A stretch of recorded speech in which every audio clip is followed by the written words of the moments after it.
Today I'm here with Jake Thomas from Creator Hooks. Jake, thank you for coming on the show. Alistair, thanks for having me. So we just had a wonderfully meta conversation for the past 10 minutes chatting about what we would call this episode, right? Yes, we did. And we went through a bunch of different options, and I put them in the episode description. If you're watching this live, you can see them right there in the description. So the one that we chose in the end was how to make better content in 2023, but we could also have called it "Do this before you create your next piece of content," how to write titles people want to click, creating content people actually want to watch, or stop producing content no one reads. So we went through a whole bunch of different options and kind of considerations and things. And I love that this was so meta because what I want to talk to you about is creating great titles. You help people, you call yourself a YouTube title nerd, right? Yes, I do. Yeah. So let's talk about titles and attracting people's attention and clicks. Can you tell me a little bit about how you think about this? Yeah, I mean, so we can just talk about what we just did with, writing all these titles. So the first thing we needed to do was kind of know our audience and and know what they want, because we were going back, like I asked you, do they watch or do they read? So we were considering how to make titles and or how to make content that people actually want to watch or how to make content people actually want to listen to. So, so just that small difference of like that one word could grab different people. So the first thing is really knowing your audience, knowing their hopes and dreams and fears. And that's like a prereq, like before we even get into titling, really just knowing what is going to make your audience click. And that's like part of the reason I was having a little bit of trouble is I don't know your audience as well as you do. So that's why, like, when we were going back and forth, I asked you a couple of questions. Um, so knowing your audience was the first thing. And then the second thing, what I did, so when we were talking, I kind of froze up, and like this always happens when like when I'm live and when I'm thinking. So the best thing for me is I have a swipe file or like a database of proven titles. And once I start reading through those proven titles, then the wheels start spinning, and then I started to think, oh, like let's use in 2023 at the end of this title. Um, and let's try these different angles. So I mean, one of the best things that I think everybody should have is a swipe file of proven titles, that got you to click or that did really well. Mm-hmm. That's just like I feel like that's just a shortcut for getting the wheel spinning and actually getting in the mindset of like, all right, this is people like these types of titles. And then another thing that I did, I asked you, do you want to go for like a negative angle or a positive angle? Mm-hmm. So we can talk about this a little more, but there are three different ways to build or to write three different emotions to get people to click. And those Yeah. are curiosity, fear, and desire. So I was like, all right, well, how do we add curiosity to this title? So that was like, do this before you create your next piece of content. That Mm-hmm. starts with an open loop or like a curiosity gap. Like, do this. When someone reads that, they think, do what? So they've got to click and they've got to find out. And then we thought about desire. So like how to make better content. That's a pretty much straight up desire that people want. We also thought about like fears or negativity. So, stop doing this, in your content, or like, do this before, that's, do this before you make your next piece of content. That's like a little bit of a warning. So anyway, and then also just a couple, different things like we put in the year. You could do, we considered a time frame, how to make better content in 10 minutes. So there are a bunch of little click triggers like curiosity, fear, desire, time frames, authority, timeliness, like using the current year, a bunch of different moves that you can make when writing your title. So that was I hope that wasn't just a big like word spillage there, but that's kind of what we did in our 10-minute chat before we started recording.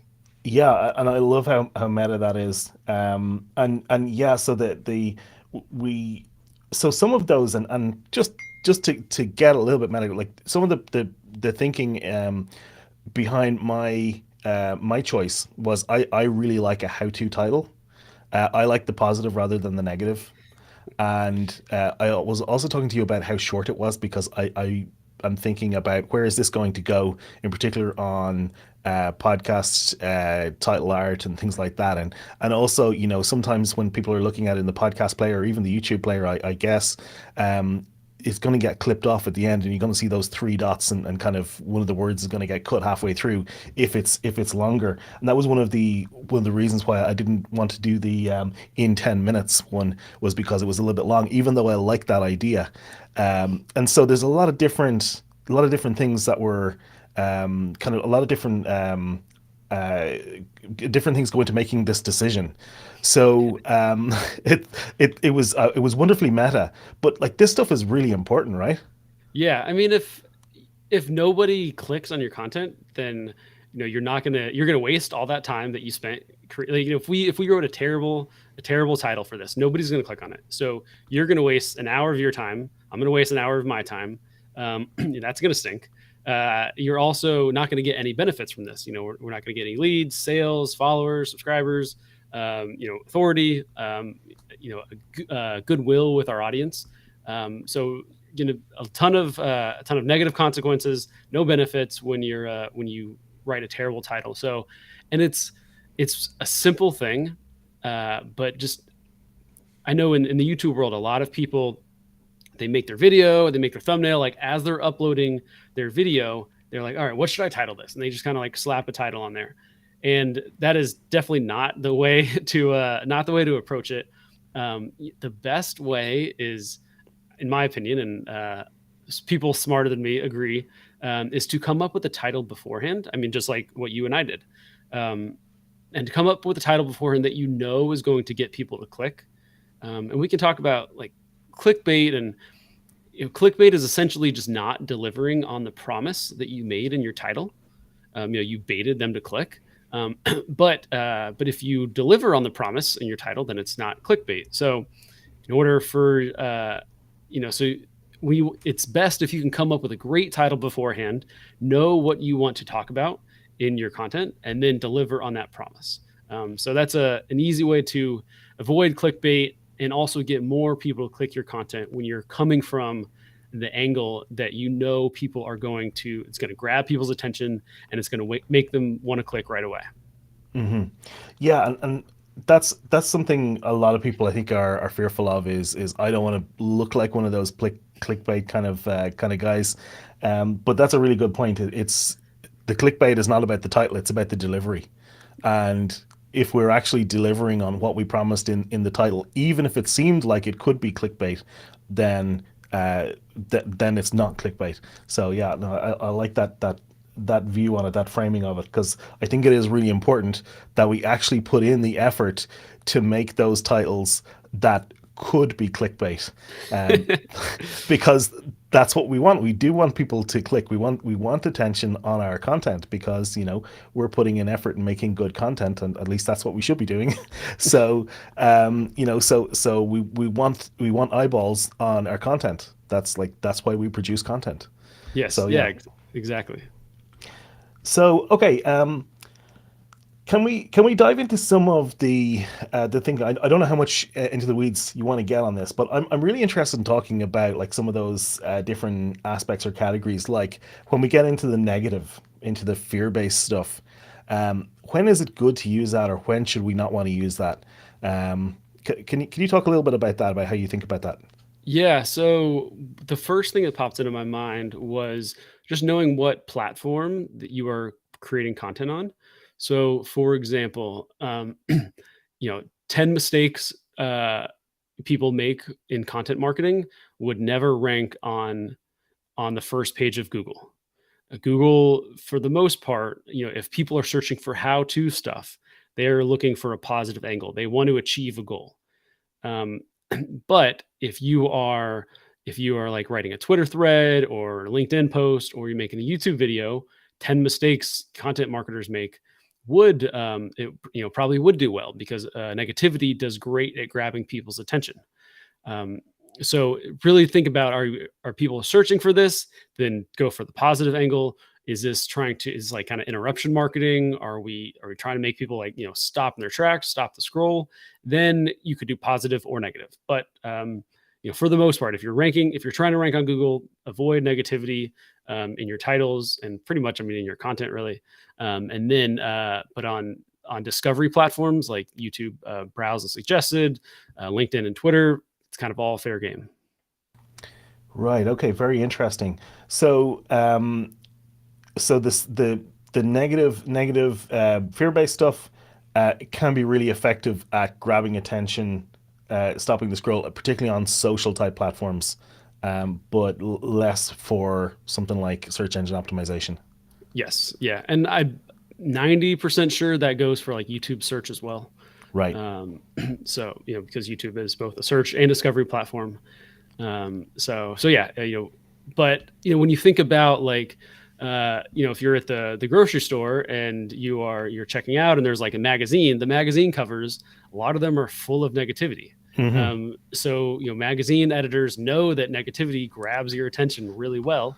Yeah. And they know that you're not like, you're not searching, let me see what, the Queen of England is up to or what, whoever. So negativity just it grabs people, and you can see it in the news and in magazines, and that's a great way to to get inspiration, for writing good titles, because those folks who are in the news and who are editors have been doing it for a very long time, like way before YouTube was around, way before social media was around.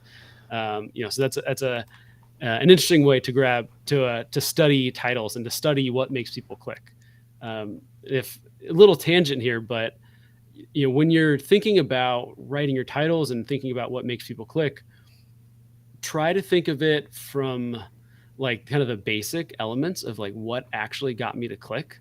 So so maybe it's like, um, you President Biden did this ridiculous thing, and it's like, front page news.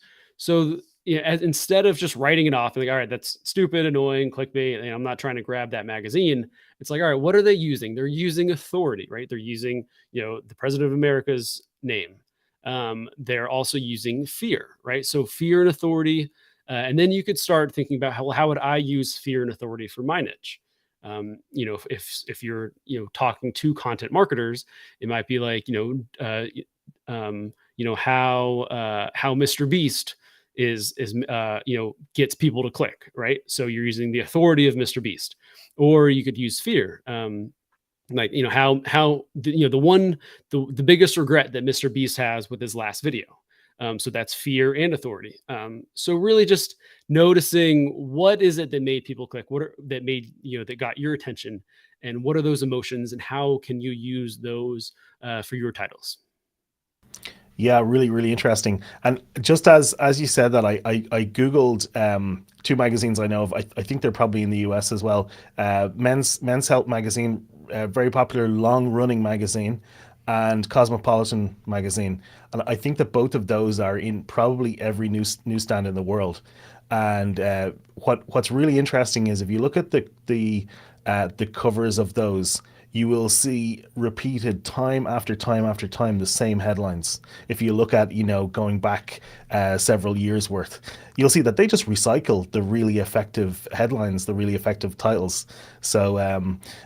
there is something to that. I mean, back in the day when I was learning a little bit about copywriting, there was a blog called Copy Blogger, and they had a series about writing headlines.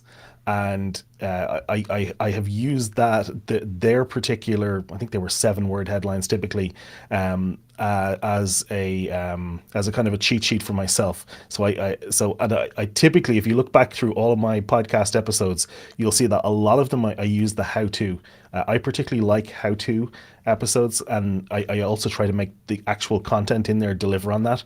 That's why I like to get into the weeds on some of this stuff. You notice, Jake, we didn't get into your backstory and stuff. It's because I like to get straight in Yes. on the details and that kind of stuff.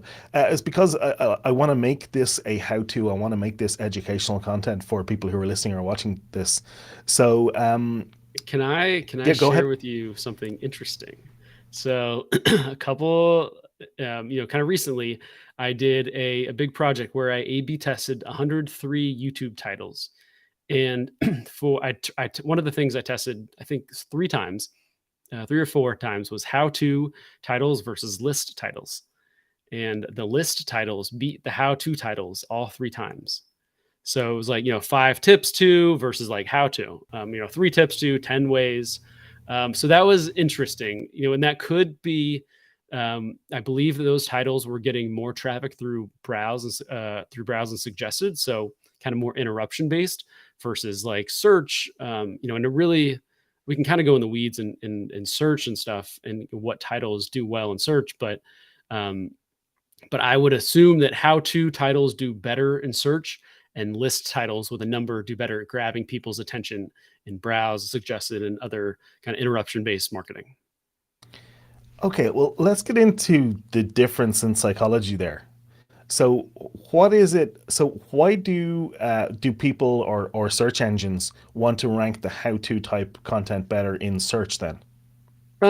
So I would assume that that is it's very it's giving the audience what they want, like in the simplest terms. Like if I'm searching, how to change my oil, then I probably don't want to see how to or 5 tips to change my oil. It's like, no, this is what I'm searching for. This is what I want. And, a how to title gives me exactly what I want, in just a very short real estate there. So So it's it's it's just, simply what we're searching for. yes, The search engines are returning literally what we're looking for, and people don't look for 5 tips. People look for how to.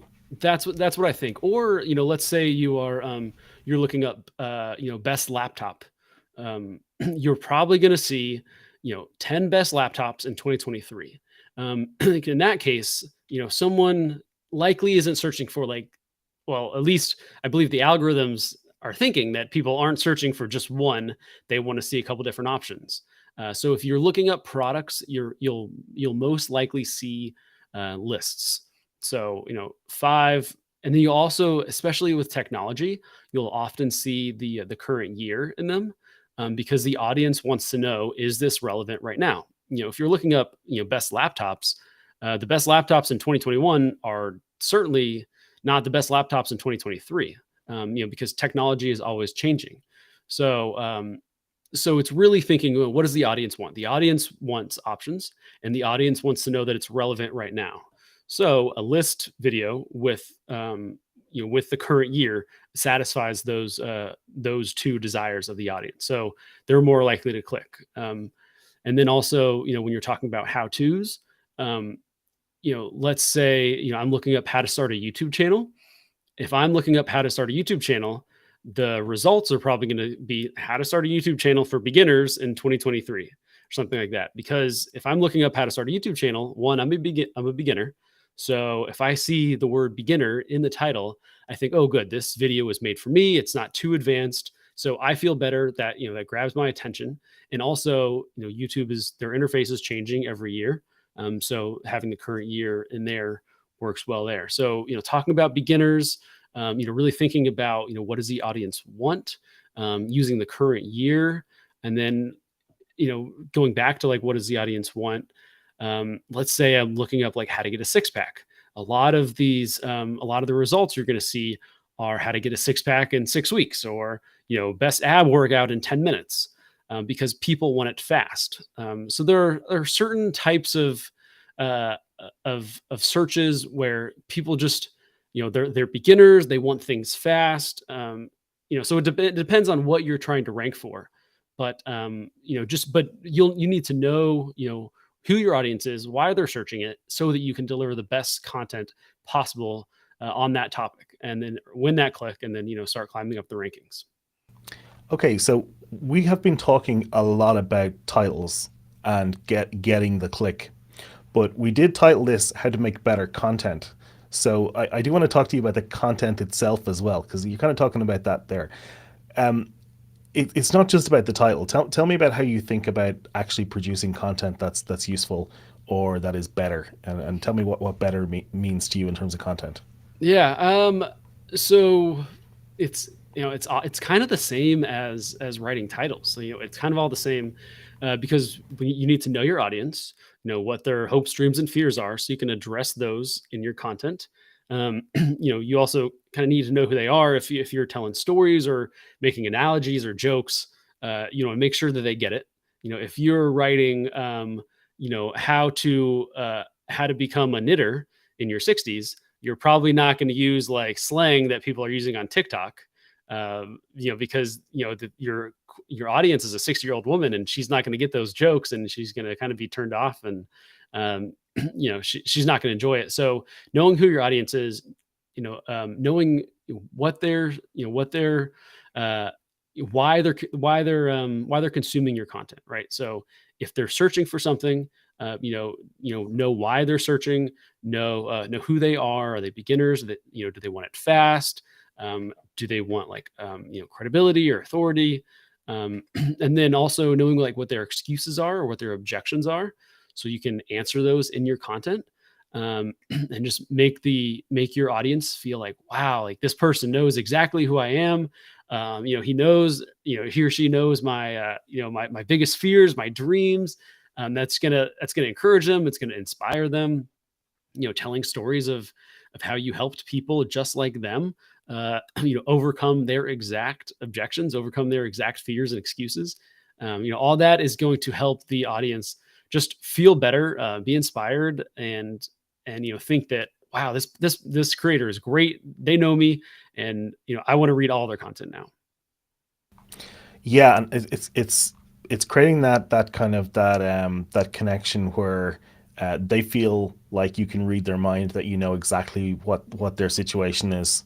Yeah, that's something I talk to my clients about all the time, is about getting to know their clients better, and having conversations, and even if that means getting on calls and having these discovery calls where you talk to a lot of people, spending time. I know it takes time, but sometimes you can repurpose that, and sometimes you can turn those into podcasts and things like that. So invite your ideal client onto your podcast and ask them questions. That's something I was talking to somebody about just today. So Yeah. and I love when you can kind of dual purpose things like that, and then you're also creating content. Yeah, another thing is just clarity. So clarity in your title. So a big mistake people make is writing their titles like too long or too wordy. We talked about that this title, if it's too long, it might get truncated. Depending on where you're reading or watching or listening. So making sure that your titles aren't too long, and also like using big words. If it kind of takes a lot of mental energy to read a title, especially if you have 10 or 20 or 30 other options. You don't want to sit there and try to like really understand these really big long words. And it's the same thing with your content. Make sure your content is clear. um, using dumbed down words, right? Like, not dumbed down, but using very simple language so people can easily understand it. I mean, even if you have like an affluent audience, just making your content so easy to quickly digest and quickly understand. And that's another one of those things where it's the same thing in the title, and the thumbnail, and your actual content is just being clear so that your audience knows exactly what you're trying to tell them and exactly what you want them to do. Yeah, and that's something I think a lot about, is when I'm writing, I try and write it as simply as possible. And I know that I don't know the US grade levels, but I know that basically if you try and write it so that like a 12-year-old can read it, then anybody can read it. And even if you're writing for like a C-suite audience, business leaders, it's still going to be easier for them to process it. It's going to reduce the cognitive load, or maybe a simpler way to say it is reduce the mental energy. But that does make a difference, because people Yes. are browsing stuff very quickly. They're not giving you the entire 100% of their brain when they're scanning through these things, making decisions what podcast to listen to, or what video to watch, or what article to read. They're making those split-second decisions with a tiny percentage of their mental energy, and so if you make it easier to understand, they're instinctively going to know that the content that is inside, behind the click, that it's also going to be easy for them to understand and to process as well. Yeah, definitely. And yeah, I think that's a problem that many smart people have, is, writing to an easy to understand level. Writing even if you feel like you're a doctor, when you're creating content, if you're a doctor creating content for doctors or a lawyer for lawyers, you still need to produce or to write at a 12-year-old level. Yeah, and I think a lot of people struggle with that. I was working with one psychologist, and when we were talking through this, and he's like, "Yeah, this is the curse of knowledge, where you are very smart, and you're using words that and that your audience knows, but not like instinctually knows like right away in a split second when they read it." So using like jargon and kind of industry specific techno babble is a great way to not create content that people want. Yeah, just using, like you said, just using simple words, reducing the cognitive load. But that's probably a great answer, or a great example of. I know, like you and I, we both know what cognitive load is, but also at the same time, we don't know that as much as mental energy, or a simpler way to put that. And I bet the audience, they probably all know what that means too, instinctually. But just when you're reading it and you're scrolling, it's a lot harder to understand phrases like that. Yeah, and I think Einstein said something like, if you can't explain it to a 6-year-old, then you don't really understand it yourself. So explaining things in simpler language, well, if first of all, it can teach you when you've got to explain something to somebody else, it can teach you yourself. It'll make you a better communicator. But Definitely. I think there are studies that show that writing that is simpler is actually processed quicker and is taken on board. I think there is a place for using industry jargon when you're talking to somebody who's also in your industry, to show them that you're an insider, because Mhm. you want to make that connection. But I also think that you got to be careful that you don't overdo it. So Yeah.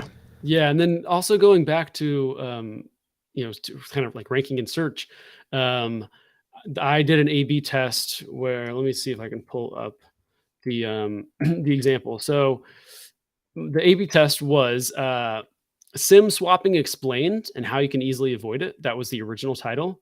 Um, and the title B was stop using text message verification to log into your accounts. So my thought was that text message verification is more easy to understand than SIM swapping. Um, but this title was ranking in search for SIM swapping. So the audience was they weren't searching text message verification; they were searching SIM swapping. So just kind of to your point, there is a time and place to use jargon if people are searching for it, or if just to if it's simple enough to prove that you are an insider and you're using correct terminology. yeah, yeah, absolutely. Okay, well, let me ask you something else you mentioned earlier. You talked about YouTube thumbnails, and I know you're a big YouTube guy, so the thumbnails are super important. They're kind of like the first thing that grabs our attention, even sometimes before we see the text of the title. Can you talk to me a little bit about what makes for good thumbnails, and how you think about them?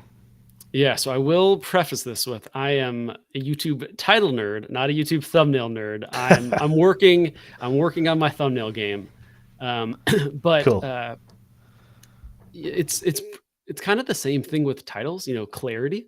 I think a big mistake that people make is having cluttered thumbnails and just having so much crap in your thumbnail that the audience doesn't know what to focus on. There's this thing called the three element rule, where you should pretty much have just like three main elements in your title. Um, Also, as far as like text goes, having like 2, 3, or 4 words is typically better, because we want to make it simple. People are just glancing really quick. So if you've got 6, 7, 8 words in your title, it's like, or in your thumbnail, it's like, okay, well, I'm not here to read all that stuff, let me just kind of scroll on by. Um, but a simple, just one thing that I really like is when you're thinking about titles and thumbnails, they're like a 1-2 punch. So what that means is you want them to complement each other and work together to get somebody to click. So I mentioned earlier that people click because of 3 click-worthy emotions: fear, curiosity, and desire. So I typically like to kind of mix and match those in the thumbnail and the title. So if I'm using desire in the title, I might use fear or curiosity in the thumbnail. So I might say like, how to make better content in 2023. The thumbnail might be like, stop this, with an arrow just to, someone like making a mistake. So, stop this is, it builds curiosity because it's like, all right, what do I need to stop? And it's negativity as well. It's, giving somebody a warning, telling them to stop this. So, that would be an easy way to use curiosity, fear, and desire in your title and your thumbnail. So big mistake people make is repeating the title in their thumbnail, and I've you're bought that missing an T-shirt. opportunity. Yeah, what was that? I've bought that T-shirt. Yeah, I've been there. I mean, it's like you're missing an opportunity Mhm. to kind of attack people's brain at another angle, and to get them to click. When you're repeating the thumbnail or the title in your thumbnail. Mhm.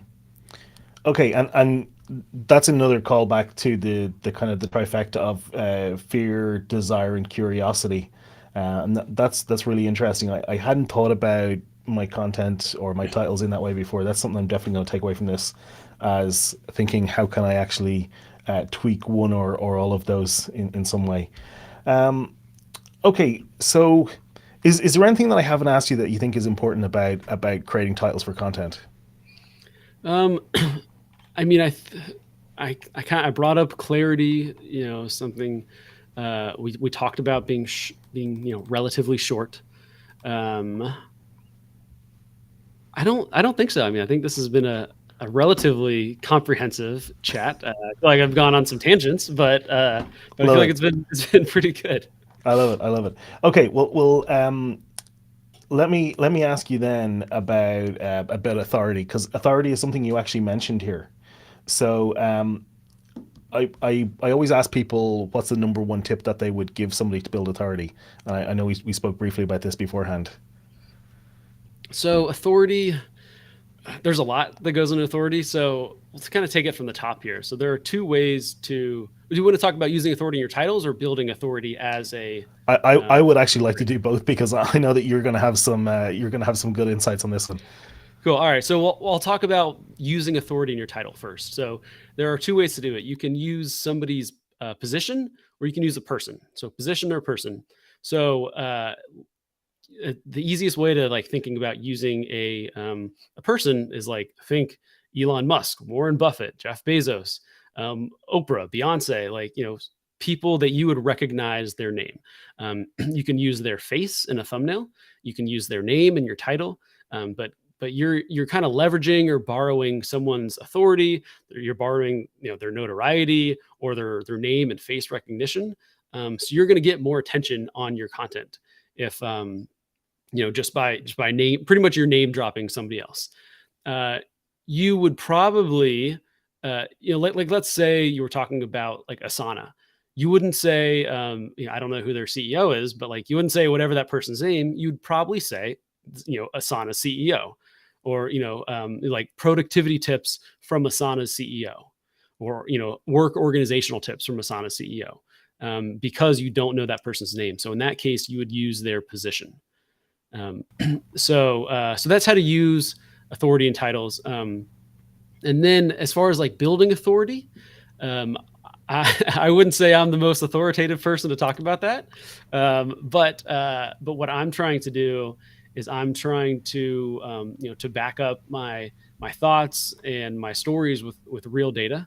I'm currently building a little like case study YouTube channel. So to build authority, I just started it like 2 or 3 weeks ago, so I'm not talking about it yet. But this is a case study that I'm planning on using, to say, hey, like what I'm sharing is true, and here's evidence of that. Same thing when I did 103 YouTube A/B tests, where I use what I'm learning and sharing through my newsletter, to say, to put it to the test. I never want to be that person who's just like kind of like speaking with nothing to back it up.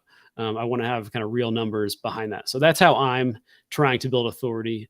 And I think another way to build authority, and this is like when I see people follow me on Twitter, I always look who they follow. or sorry, who is following them.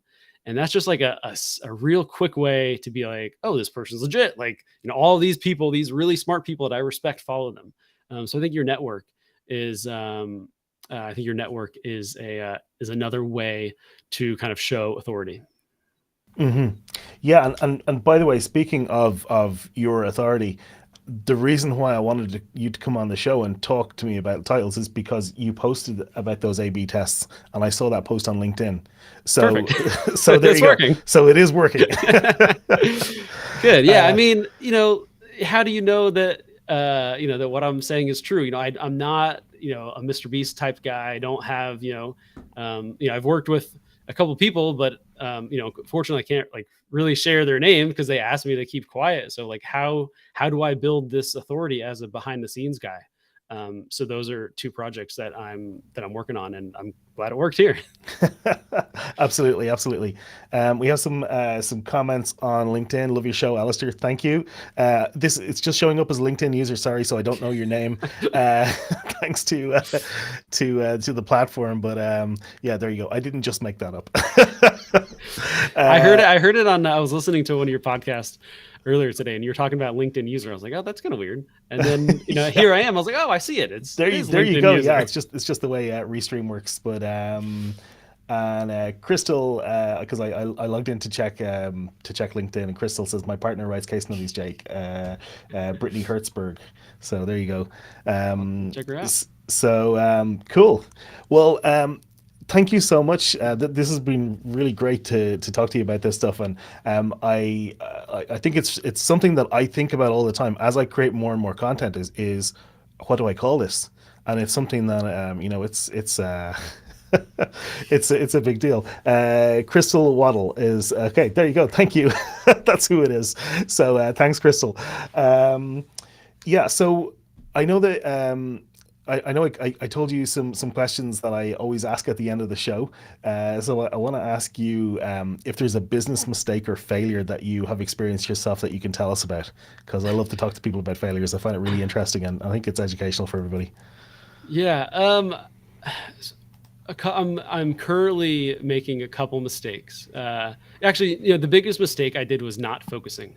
So I've got a dog blog, and I started it in like 2019, and I mostly get traffic through search. And then I was like, oh well, let me try out a virtual summit. So I did a virtual summit and spent a lot of time doing that, and that did okay. Made a little bit of money, got a couple leads, but it wasn't the best. And then I went back to writing content for search, and I was doing well. And then I started running ads for affiliate programs because I was at the time I was a media buyer, and I I'm just doing all these things, and meanwhile, search is just going up and up and up and up and up. And I'm like, after it was probably like 8 months later, I was like, what am I doing? I'm spending all this time like chasing all these like shiny objects. Meanwhile, like the easiest, most basic thing is working really well, and I'm not spending any time on that. So that was my biggest mistake is getting falling to shiny object syndrome, wasting time on on what was not proven to work. And also, I mean, this is something I've been thinking about recently is trying to do things that will work forever. It's not always the best strategy because I was running Facebook ads and I was making, I don't know, like 2 or 3 times more through the Facebook ads than I was through search. But I turned the Facebook ads and off, and then the income was like totally off. Meanwhile, like the revenue I was making through search was there every single month. So yeah, just falling to shiny object syndrome and not being focused was my big mistake. Yeah, yeah, absolutely. And that there are so many different ways, there's so many different paths to success. It's very hard not to do that. So yeah, I think I probably am guilty of that. And so I decided a couple of years ago to start focusing on the podcast, and so I've been doing. I think this will probably be like episode 109 or 110 or something like that. And it's and it's worked, you know. So I think Yeah. that's you know, when you, funny enough, when you start doing something and you focus on doing that thing, eventually it works. Yeah, that's really shocking, I'm sure, to nobody. I feel So like my favorite podcasts, like they're yeah, in their 100, 200, 300 episodes. And it's yeah, like, oh yeah. yeah, like this is there's probably something to that. Yeah, it takes a while to get going and figuring it all out. But you know, there's the thing in longevity. Also, a lot of people give up. So a Yeah. lot of people give up after 8 episodes, or 5 episodes. So if you just stick it out, you will eventually build up a following, and you'll eventually figure out what works for you and what works for the audience. So yeah. Of Yeah. course, this what we're doing today is new. It's experimental for me. This is the fifth episode that I've recorded live, and so the live broadcasting part is new. But I had to That's do the 100 episodes first before I kind of said, okay, I'm willing to try doing this live now. but it's cool that like you're doing something new, but you're still doing the same thing. So you're keeping it fresh and exciting for yourself. So you're not giving up. You're still moving in the same direction. And Hmm. that is one of the things with the blog I was not doing. Things were going in different directions, and I wasn't having everything go the same way. And I think it's really important to just to figure out how to keep things fun for you. Like Hmm. what you're doing here. It's Yeah, it's new. yeah, yeah. True, true. Okay, I'm just watching the clock. Better move on. Is there a business book or resource that's been important for you, or that you would Um, recommend? I love Russell Brunson's books, especially .com Secrets and Expert Secrets. And then as far as like writing titles, I'm blanking on the name. It's the Ty. Ooh, yeah, I'm totally blanking. Wow. No Uh, worries. Wait, I'll Dr. Drew. Well, yeah, I can text you and maybe we can put it, or I can email you I'll and get put it that in the show after. So notes. I'm so check totally check the blanking. links in the show notes, and magically there will be the name of another book there about titles. Cool. Yes, What about perfect. fiction? Do you read fiction? I do. I am the type of person who gets like obsessed about books, so I have to be careful. Um, big. I've been getting into Brandon Sanderson a little bit. Um, Oh yeah. and so, but if I start a Brandon Sanderson book during the week, it will be finished by the weekend, and I will not do anything else. So I approach fiction books with caution. Yeah, I'm a bit like that as well. Yeah. So Hey, I books. Cash Advertising by Drew Whitman okay. um, is one of the best ones, and I then think I think I have that. I've read that as well. Yeah. Ad Week Guide by Joe Sugarman. So Joe Sugarman and Hmm. Drew Whitman are two of my favorite copywriting books. They share a lot about creating content, like we talked about, but also writing better titles. Yeah. Cool. And Brandon Sanderson is your fiction author. Yes. He writes a lot of fantasy books, a lot of huge books, very very Yes. long books. So, but really, I really love his stuff. Mistborn is a good series that isn't too long. If Mhm. anybody's looking for any of his, That was that's one I can I recommend enjoyed as it well. very much. Yeah. Awesome. Well, Jake, where can people find you if they want to learn more? Creatorhooks.com is the website. It's a free newsletter. I send it out every week. Help you write better YouTube titles and just really, get better at getting people's attention and getting people to click. And then also at Twitter and LinkedIn, I'm at Jake Thomas. You'll see a guy with a beard and a dog, and that's how you'll know it's me. Awesome. Well, Jake, thank you so much for coming on the show and doing that bit of meta work beforehand as well. Of course. Thanks for having me.